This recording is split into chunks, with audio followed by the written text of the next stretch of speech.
ஜெய் சாய்ராம், ஜெய் ஜெய் சாய்ராம். என் அன்பு பிள்ளையே, கவலைகளும் கஷ்டங்களும் போராட்டங்களும் வந்து கொண்டுதான் இருக்கும். அதற்கு எல்லாத்திற்கும் சிம்மாசனம் போட்டு அமர வைக்க கூடாது.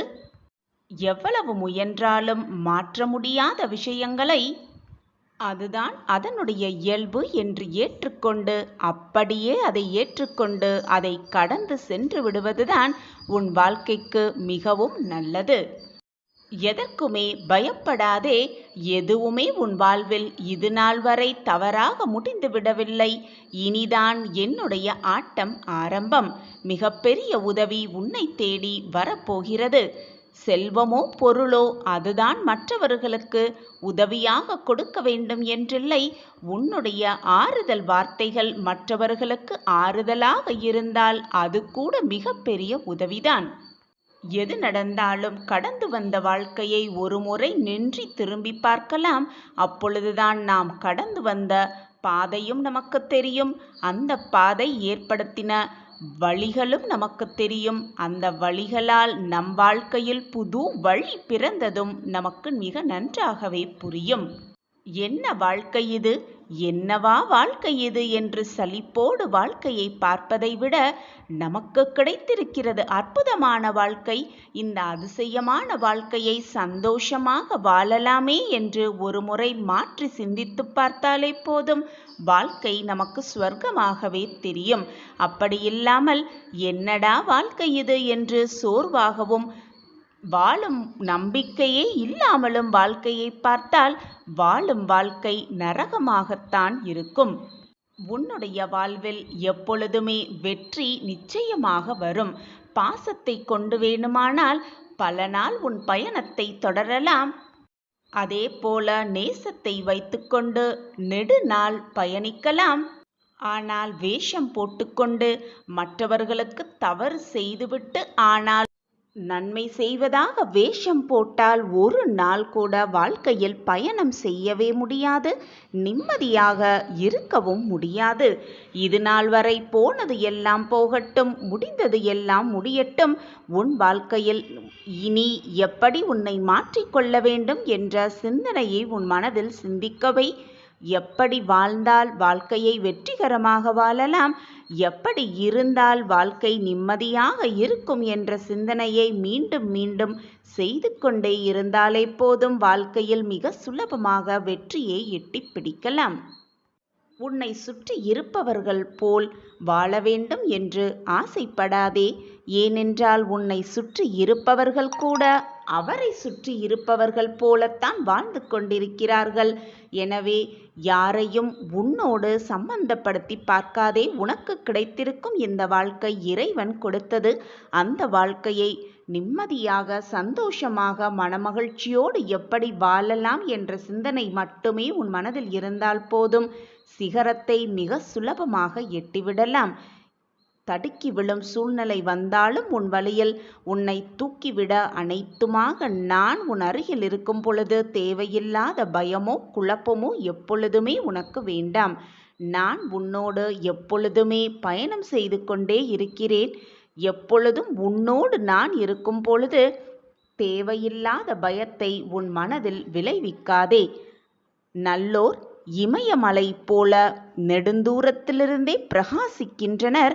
ஆனால் தீயோர் இறைவன் இருளோடு எய்த அம்புகளைப் போல கண்ணுக்கே தெரிவதில்லை. எப்பொழுதுமே நல்லவர்களாகவே இருக்க முடிவு செய்துவிடு. மறந்தும் கூட மற்றவர்களுக்கு நன்மை செய்யாத மாதிரி நடந்து கொள்ள சிந்தனை கூட செய்யாதே. தானம், ஒழுக்கம், தன்னடக்கம், ஆணவத்தை அடைக்கல் ஆகியவை ஆணுக்கும் பெண்ணுக்கும் அறிய மிக பெரிய புதையலாகும். அதுவே தனமாகும். எனவே எப்பொழுதும் ஒழுக்கமாகவும் தன்னடக்கமாகவும் ஆணவத்தை அடக்கிக் கொள்ள கையாண்டு எப்பொழுதுமே மற்றவர்களுக்கு உதவி செய்யும் நோக்கத்தோடு வாழ்க்கையை வாழ்ந்தால் அதுதான் உனக்கு கிடைத்த மிக பெரிய புதையலாகவே இருக்கும். நம்மால் முடிந்தவரை மற்றவர்களுக்கு தான தர்மம் செய்யலாம். தான தர்மம் செய்பவர்களின் எப்பொழுதுமே உள்ள சந்தோஷத்தோடு உள்ள களிப்போடு அமைதி பெறுகிறார்கள். அவர்களுக்கு கவலை என்பதே இருக்கவே இருக்காது. சஞ்சலமும் மனதில் இருக்கவே இருக்காது. செல்வத்தை சேர்த்து வைக்கும் கருமி பாவத்தையே மூட்டை கட்டி சேர்த்து வைத்து முடிவில் அனைத்தையுமே இழந்து விடுகிறான். நெருப்பு பற்றிய பொக்கிஷத்தில் மிஞ்சி இருப்பவைகளை அள்ளி எடுப்பது போல பிறருக்கு செல்வத்தை அள்ளி அள்ளி கொடுக்க வேண்டும். பிறருக்கு தான தர்மங்களை தானாகவே செய்ய முன்வர வேண்டும். மற்றவர்கள் நன்றாக இருக்க வேண்டும் என்று நினைத்தாலே போதும், நாம் சுபமாகவும் சகல சௌபாக்கியத்தோடும் வாழலாம். நீ படுகின்ற கஷ்டங்கள், தனியாக நீ வடிக்கும் கண்ணீர் எப்பொழுதுமே வீண் போகாது. என்னை முழுவதுமாக நம்பிவிட்டாய் அல்லவா? தேவையில்லாமல் உன் கண்ணீரை வீணடிக்காதே. உன் வாழ்க்கைக்கு தேவையான அத்தனை விஷயத்தையும் அள்ளி அள்ளி கொடுப்பதற்காகவே நான் உன்னை பற்றியே நினைத்து கொண்டிருக்கிறேன். என்னுடைய பார்வை எப்பொழுதும் உன் மீதுதான் இருக்கிறது. என்னை மீறி உன் வாழ்க்கையில் எதுவும் தவறாக நிகழும்படி நான் விட்டுவிட மாட்டேன். நம்பிக்கையோடு இரு. உனக்கான பெருமகிழ்ச்சி உனக்காகவே காத்து கொண்டிருக்கிறது. உன் மனம் குளிரும்படியான அத்தனை நிகழ்வுகளும் நான் உனக்காக செய்து கொண்டே இருப்பேன். மற்றவர்களிடம் உள்ள குறைகளை கண்டுபிடிப்பது மிகவும் எளிது. ஆனால் தன்னிடம் உள்ள குறைகளை கண்டுபிடிப்பது மிக மிக கடினமான விஷயம். அந்த கடினமான விஷயத்தை கையாண்டு நம்மிடம் என்ன குறை இருக்கிறது என்பதை ஆராய்ந்து வாழ்க்கையை எப்படி திருத்தலாம், நம் குறைகளை எப்படி குறைக்கலாம், வாழ்க்கையில் எப்படி வெற்றியை அடையலாம் என்பதை சிந்தித்து செயல்பட்டாலே போதும், அனைத்தையும் மிக சுலபமாக வெற்றியை பெறலாம். மனமே எல்லாமும் ஆகிறது. நீ எதை எண்ணுகிறாயோ அதுவாகவே ஆகிறாய். எனவே எப்பொழுதும் நல்லதையே நினைத்து கொண்டிருந்தால் நல்லது மட்டுமே நம் வாழ்வில் நடக்கும். ஒரு நாள் உனது வாழ்க்கையை நீயே திரும்பி பார்ப்பாய். அப்போது ஒன்றுமே இல்லாத விஷயங்களுக்காகவா இவ்வளவு வேதனைப்பட்டோம், இவ்வளவு கவலைப்பட்டோம் என்பதை நீயே உணர்ந்து கொள்ளும் தருணமும் உன்னை தேடி வரும். எனவே அமைதியாக இருந்துவிடு.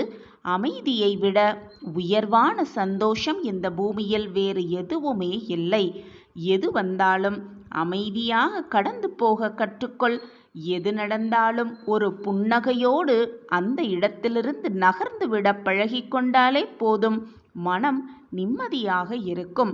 மனம் நிம்மதியாக இருந்தாலே சந்தோஷம், மகிழ்ச்சி, ஆனந்தம் எல்லாம் ஒவ்வொன்றாக உன் வாழ்க்கையில் குடிபெறும்.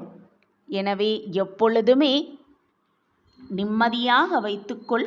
இந்த வாழ்க்கையே உனக்கு நிரந்தரமில்லாத பொழுது உனக்கு இருக்கும் துன்பங்களும் கஷ்டங்களும் உன்னிடமே நிரந்தரமாக இருந்து விடுமா? அழியும் பொருள் மீது அழியா பற்றற்று அலையும் மனமே, உன் உடலும் ஒரு நாள் அழியும் என்று அறிந்து கொள். எதுவுமே இங்கு நிரந்தரம் அல்ல. உனக்காகவே நான் இங்கு வேலை செய்து கொண்டிருக்கிறேன். உனக்கான வேலையை நான் பார்த்துவிட்டேன். இத்தனை நாட்களாக நீ என்னிடம் பிரார்த்தனையாக வைத்தது, வேண்டி விரும்பி கேட்டதை உன் கையில் நான் கொண்டு வந்து சேர்க்கப் போகிறேன். ஒரு நற்செய்தி உனக்காகவே காத்திருக்கிறது. ஒரு நல்ல செய்தி வந்து உன் வாயிற்கதவை தட்டும். எத்தனையோ முறை எத்தனையோ வழியாக உன்னை வீழ்த்திப்பாக பல பேர் ஆசைப்பட்டார்கள். உன்னை வீழ்த்தி உன் மனதை காயப்படுத்த ஆசைப்பட்டார்கள். ஆனால் எதுவுமே முடியவில்லை. பொய்யுரைத்து உன் வாழ்வில் வீணாக உன் வாழ்வில் கஷ்டப்படுத்த நினைத்து பார்த்தார்கள். அதற்கான செயல்கள் அத்தனையும் செய்து பார்த்தார்கள்.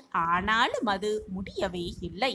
உன் வாழ்விற்கும் உன்னை சுற்றி இருப்பவர்களுக்கும் பல ஆபத்தை உண்டாக்க நினைத்தவர்களுக்கு கூட முடியவே இல்லை. இவை அனைத்திற்கும் என்ன காரணமாக இருக்கும் என்று நீ நினைத்து கொண்டிருக்கிறாய்? உன்னை காப்பாற்றுவதற்கே, உன்னை காப்பாற்றவே உன் சாயப்பா உன்னிடம் இருந்து கொண்டிருக்கிறேன். என் பார்வை எப்பொழுதும் உன் மீது இருந்து கொண்டுதான் இருக்கிறது. நீ செய்த பாவ புண்ணிய கணக்குப்படிதான் உனக்கு இன்பமும் துன்பமும் மாறி மாறி வந்து கொண்டிருக்கிறது. அதேபோல் நீ அதிகமாக செய்த புண்ணியத்தின் பலனாகவே உன் அப்பாவை நீ வந்து சேர்ந்திருக்கிறாய். உன் அப்பா உன்னோடு இருப்பதை தெரிந்து கொள்ளாமல் தெரிந்து கொண்டவர்கள் கூட சில சமயம் அதை மறந்துவிட்டு இது போன்ற உன்னை வீழ்க்க அடிக்கும், உன்னை நோகடிக்கும் செயல்களை செய்ய எத்தனிக்கிறார்கள். நினைத்து பார்க்கிறார்கள், செய்தும் பார்க்கிறார்கள். ஆனால் எதுவுமே முடியவில்லை. உன்னை காப்பாற்றதான் உன் சாயப்பா நான் இருக்கிறேனே. எனது அனுமதி இல்லாமல் உன்னை தொட முடியுமா, அல்லது உனக்கு தீங்குதான் நினைக்க முடியுமா? சொல் என் பிள்ளையே. உன்னை அப்படி பல பேர் ஏமாற்றியிருந்தாலும் கூட, நோகடித்தாலும் கூட அயர்ந்து சென்று விடாதே. அதே போல எத்தனை இழப்புகள் வந்தாலும் சோர்ந்து போகாதே.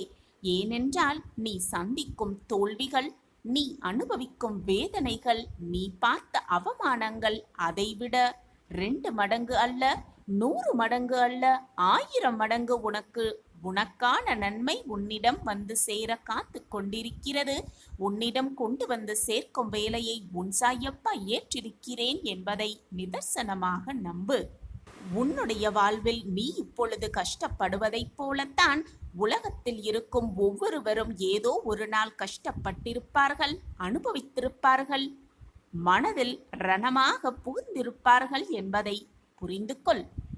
அதனால் இந்த உலகத்திலேயே நீ மட்டும்தான் கஷ்டப்பட்டு கொண்டிருக்கிறாய் என்ற எண்ணத்தை முதலில் உன் மனதிலிருந்து அடியோடு தூக்கி எறிந்துவிடு. துன்பப்படாதவர்கள் என்று இந்த உலகத்தில் எவருமே கிடையாது குழந்தையே. அவரவர் செய்த கர்ம வினைகளின் பயனாக அவரவர் கர்மாவை அனுபவித்துதானாக வேண்டும், அனுபவித்தே தீர வேண்டும்.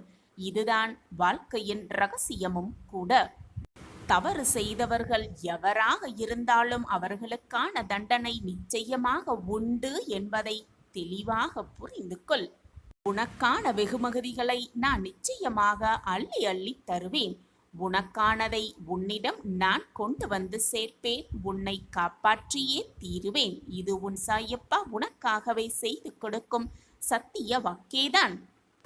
இழந்தது, நீ இது நாள் வரை இழந்தது, உன்னை விட்டு விலகி சென்றது எல்லாமே சென்றதாகவே இருக்கட்டும், இழந்ததாகவே இருக்கட்டும். நீ இழந்ததை விட 1000 மடங்கு உனக்கு நல்லதை நான் கொண்டு வந்து கொடுக்கிறேன் குழந்தையே. என்னுடைய ஆசிர்வாதம் எப்பொழுதுமே உனக்கு துணையாக இருக்கும். நீ எதிர்பார்த்த செல்வம், மகிழ்ச்சி, சந்தோஷம், உன்னுடைய குடும்ப உறவுகள், உன்னை விட்டு சென்றவர்கள் எல்லாமே மீண்டும் உன்னை வந்து சேரும் நேரம் வெகு தொலைவில் இல்லை. உன்னை காப்பாற்ற உன் சாயப்பா உன்னோடு இருக்கும் வரை உனக்கு ஏன் மனக்கவலை? இனி வரும் காலம் நீ தொட்டதெல்லாம் துலங்கும், கேட்டதெல்லாம் கிடைக்கும், விருப்பப்பட்டது எல்லாமே நிறைவேறும். உன்னை கைப்பிடித்து நான் வழி நடத்தி கொண்டிருக்கிறேன். என்னை மீறி உன் வாழ்க்கையில் எதுவும் தவறாக நிகழாது. நிகழும்படி நான் விட்டு விடுவேனா என்ன? நான் உன்னுடைய முன்பாக சென்று கொண்டிருக்கிறேன். என்னை பின்தொடர்ந்து வந்து கொண்டே இரு. என்னுடைய அன்பும் அருளும் ஆசிர்வாதமும் அரவணைப்பும் எப்பொழுதும் இருந்து கொண்டே இருக்கும். எல்லாமே சரியாகிவிடும். எதற்குமே அஞ்சாதே. உன் சாயப்பா நான் இருக்கிறேன். நான் உத்திரவாதம் தருகிறேன். மிகப்பெரிய தடை ஒன்று உன் வாழ்விலிருந்து அகலும். இது நாள் வரை தடை பெற்ற அனைத்துமே உன்னை விட்டு விலகும். நீ என்னிடம் வேண்டி விரும்பி கேட்டது ஏதாவது ஒரு ரூபத்தில் உன் வாயில் கதவை வந்து தட்டும். இது உன் சாயப்பா உனக்காகவே செய்து கொடுக்கும் உத்திரவாதம்தான். அதுவரை நம்பிக்கையை மட்டும் இழந்து விடாதே. உன்னுடைய கர்மாக்கள் எல்லாம் முடியும் நேரத்தில் நீ இப்பொழுது வாழ்ந்து கொண்டிருக்கிறாய். அதற்குள் மனதை போட்டு நோகடித்து விடாதே. நம்பிக்கையை இழந்து விடாதே. உனக்கான பொற்காலம் உருவாகிக் கொண்டே இருக்கிறது. அதை பற்றி மட்டுமே சிந்தனை செய். உன் மனதில் தேவையில்லாத எண்ணம் உனக்கு வர வேண்டிய அவசியமே இல்லை. இந்த பொற்காலத்தை சந்தோஷமாக வரவேற்க தயாராக இரு என் பிள்ளையே. நான் எப்பொழுதும் உன்னோடுதான் இருக்கிறேன். என் பார்வை உன் மீது இருந்து கொண்டுதான் இருக்கும். உன்னை தூக்கி எறிந்து விட்டார்களே, நிர்கதியாய் நிற்கின்றோமே என்று வருத்தப்படாதே, கலங்கி நிற்காதே. நீ தூக்கி எறிவதற்கு நீ கல்லல்ல, நீ மிகப்பெரிய பொக்கிஷமான வைரம் என்று உன்னை தூக்கி எறிந்தவர்களே உன்னை புரிந்து கொள்ளும் நேரம் மிக அருகில் இருக்கிறது. உன்னை பிரகாசிக்க வைப்பேன் உன் சாயி தேவா. விதியோ அல்லது பிறர் செய்த சதியோ, நானே கதி என்று வந்துவிட்டாய். சாயப்பாதான் அனைத்துமென்று என்மேல் முழு நம்பிக்கை வைத்து விட்டாய். பின் உனக்கு பயமேன் குழந்தையே? நிச்சயமாக நான் உனக்கு துணையாக இருப்பேன். நீ எல்லா வளமும் பெற்று சந்தோஷமாக ஆனந்தமாக மனமகிழ்ச்சியோடு வாழ்வாய். நான் உனக்கு உத்திரவாதம் தருகிறேன். நம்பிக்கையோடு உன் வாயிற்கதவை திறந்து பார். உனக்கான ஒரு அதிசயம் காத்திருக்கும். உனக்காகவே நீ என்னிடம் எதிர்பார்த்த ஒன்று உனக்காகவே காத்து கொண்டிருக்கும். உன் கைகளில் வந்து சேர. குழந்தையே, நீ மலை போல் எண்ணியிருந்த பிரச்சனைகளெல்லாம் நான் ஏற்கனவே தீர்த்து விட்டேன். அத்தனை முறை நான் உனக்கு சொல்லிக்கொண்டே இருக்கிறேன். எத்தனை முறை உனக்கு நான் கூறினாலும் உன் மனதால் அதை ஏற்று கொள்ள முடியாமல் முடிந்து போன பிரச்சனை முடியவில்லை என்று நினைத்து கொண்டு என்னிடமே வந்து மீண்டும் மீண்டும் எனது வாழ்க்கையை மீட்டெடுத்து கொடுங்கள் சாயிநாதரே, என் வாழ்க்கையில் நல்ல மாற்றங்களை உண்டாக்கி தாருங்கள் என்று என்னிடமே மீண்டும் மீண்டும் வேண்டிக் கொண்டே இருக்கிறாய். ஏதாவது சின்ன பிரச்சனை வந்துவிட்டாலும் கூட ஒரேடடியாக பயந்து போய் நிற்கிறாய்.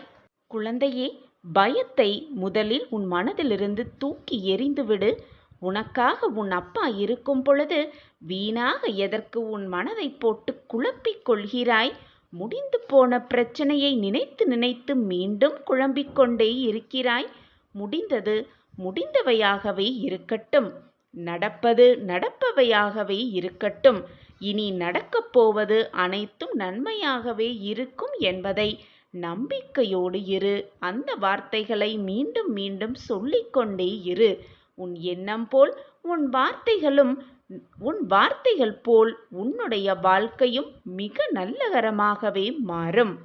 வாழ்க்கையில் எது எல்லாம் நிரந்தரம் என்று நீ நினைத்து கொண்டிருந்தாயோ அவையெல்லாம் நிதர்சனமான பொய்கள் என்பது உனக்கு புரிகிறதா? அதை நீ உணர்ந்து கொள்ளவே புரிந்து கொள்வதற்காகவே உன் வாழ்க்கையில் சோதனைகள் தரப்பட்டது.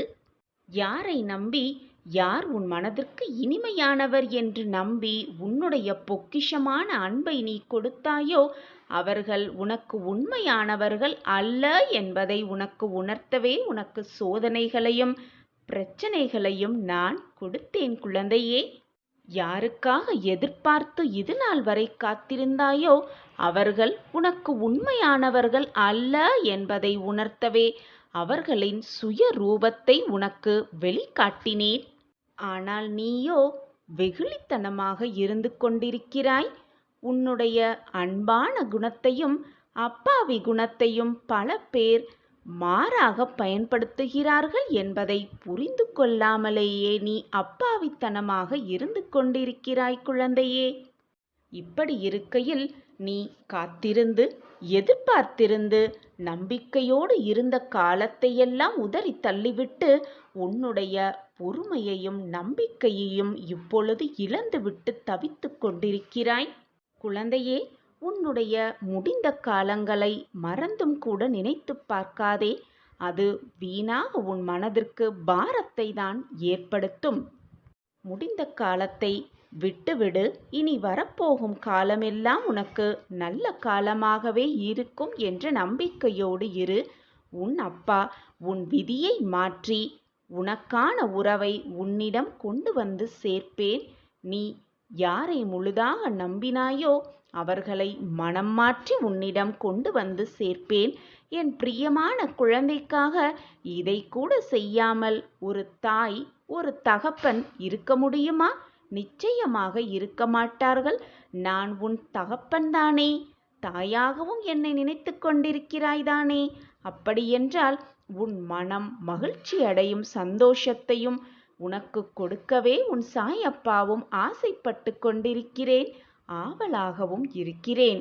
நம்பிக்கை என் மீது முழுமையாக வைத்துவிட்டாய். பின் எப்படி உன்னுடைய வேண்டுதல்களையும் பிரார்த்தனைகளையும் நான் நிறைவேற்றாமல் இருப்பது? நான் நிறைவேற்றுவேன்.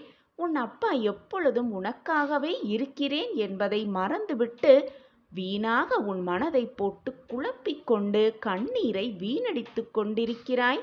என் செல்லமே, நிம்மதியாக இரு. உன் விதியை நான் மாற்றிக் காட்டுகிறேன். சோர்ந்து போயிருக்கும் என் குழந்தையை மீட்டெடுத்து இதோ என்னுடைய வலது கையால் உன் வலது கையை தூக்கி பிடித்திருக்கிறேன். அதை உணர்ந்து கொள்கிறாயா? உன் மனதில் சற்று ஆறுதல் நிரம்புகிறதா? நான் உன்னுடைய வலது கையை அல்லது உன்னுடைய கரங்கள் இரண்டையும் பற்றி கொண்டுதான் இருக்கிறேன் என்பதை உனக்கு உணர்த்தவே, நீ உணர்ந்து கொள்வதற்காகவே நான் பல போராட்டங்களையும் தாண்டி உன்னுடைய பிரச்சனைகளுக்கு முடிவை தந்து கொண்டுதான் இருக்கிறேன். ஆனால் ஏனோ உன் மனக்குழப்பத்தினால் அதை நீ உணர்ந்து கொள்ள முடியாமல் தவிக்கிறாய். குழந்தையே, மனதில் இருந்த வேதனைகளை எல்லாம் தூக்கி எறிந்துவிடு. மனதை முதலில் நிம்மதியாக வைத்துக்கொள், புத்துணர்வாக வைத்துக்கொள். அப்பொழுது உன் கரங்கள் என் கைப்பிடியில் இருப்பதை நீ நிச்சயமாக உணர்வாய். உன்னுடைய கரங்கள் எப்பொழுதும் என் கைப்பிடியில்தான் இருக்கிறது. நீ போராடும் சமயத்தில், வேதனையாக கண்ணீர் விடும் சமயத்தில், மனவேதனையால் குமுறும் நேரத்தில், கண்ணீரை என்னிடமே வந்து சிந்தும் நேரத்தில் என் கரங்கள் எப்பொழுதும் உன் மீதுதான் இருக்கும். உன் கண்ணீரை துடைக்க, உன் வேதனையை குறைக்க, உன் மன குமுறலை குறைக்க என் கைகள் எப்பொழுதும் உன்னை பார்த்து கொண்டுதான் இருக்கும். உன்னை பக்கத்தில் இருத்தி கொண்டுதான் இருக்கும்.